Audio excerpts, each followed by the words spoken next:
بسم الله الرحمن الرحيم. الحمد لله الذي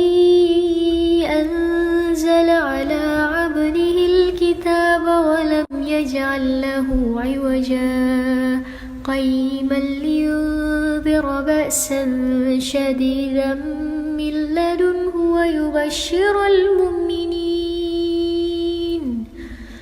ويبشر المؤمنين الذين يعملون الصالحات أن لهم أجرا حسنا